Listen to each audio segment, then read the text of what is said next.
बीड जिल्ह्यामध्ये संपूर्ण पावसानं हाहाकार माजवलेला आहे।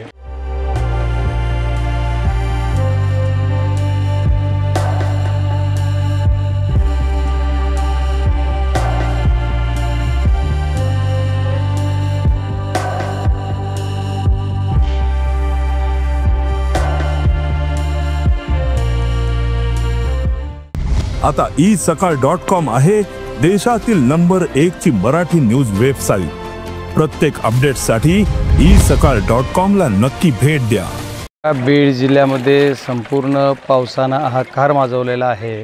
त्याच्या बीड जिल्ह्यामध्ये पाऊस पडतोय। बीड जिल्ह्यामध्ये सिंदाफणा नदी आहे, परत मांजरा नदी आणि ही गोदावरी नदीच्या जायकवाडी धरणातून गोदावरीला पाणी आहे। गोदावरीच्या 3 किलोमीटर नदी पात्राच्या बाहेर पाणी आहे। एका आपल्या बीड जिल्ह्यातून 3 किलोमीटर पलीकडल्या साईडनं 3 किलोमीटर एवढं प्रचंड पाणी येत आहे आणि या पाण्यामुळे जिल्ह्याचं अतोनात नुकसान झालं आहे। गोदाकाठच्या गेवराई तालुका असेल, माजलगाव तालुका, परळी तालुका आपल्याकडून बीड जिल्ह्यामध्ये प्रचंड नुकसान झालं आहे। आजही आपण हिवऱ्यामध्ये आहोत। माजलगाव तालुक्यातील या हिवऱ्यामध्ये गावात जाता येत नाही, सर्व संपर्क तुटलेले आहेत। जवळपास 10-12 गावं अशी आहेत की ज्या गावाचा पूर्ण संपर्क तुटला आहे। होडीने यावं लागते, कुठल्या बैलगाडी ट्रॅक्टरमध्ये कसं जरी गेलं किंवा पोहोच जाणारे लोक आहेत।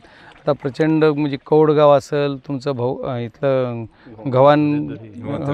गवताडे असेल, परत तुमचं हिवरा असेल किंवा तिथलं भगवाननगर असेल, ह्या गावाला आता मी जाताना सुद्धा बघितलं की जाता प्रचंड गावचं अख्खं नुकसान झालं आहे। गावाची गावं पूर्ण ही झालेत। माझ्या सर्व प्रशासनाला सुद्धा सूचना मी केल्या आहेत की माझ्या मायबाप शेतकऱ्यांचं, बळीराजा जी ग्रामीण भागात राहणाऱ्या सर्व लोकांचं जे घराचं नुकसान झालं आहे त्याच्यासुद्धा तात्काळ तुम्ही मदत द्या। त्या लोकांना मदत तात्काळ मिळाली पाहिजे।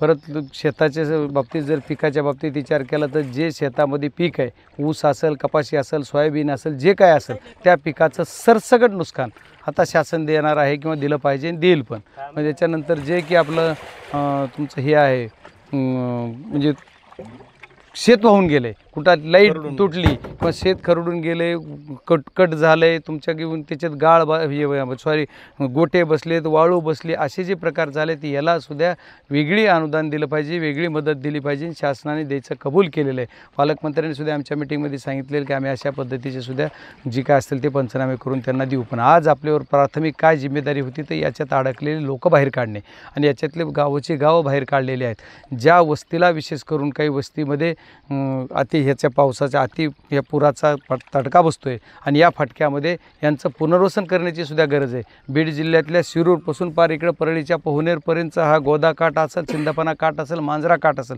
ज्या ज्या लोकांचं पुनर्वसन, ज्या गावाचं असेल एखाद्या किंवा काही वस्तीचं पुनर्वसन असेल। महाराष्ट्रातील सर्व बातम्यांचे विश्वासार्ह व्यासपीठ सकाळच्या सर्व सोशल मीडिया प्लॅटफॉर्मला लाईक, फॉलो आणि सबस्क्राईब करा। तसंच सर्व नोटिफिकेशनसाठी बेल आयकॉन प्रेस करायला विसरू नका।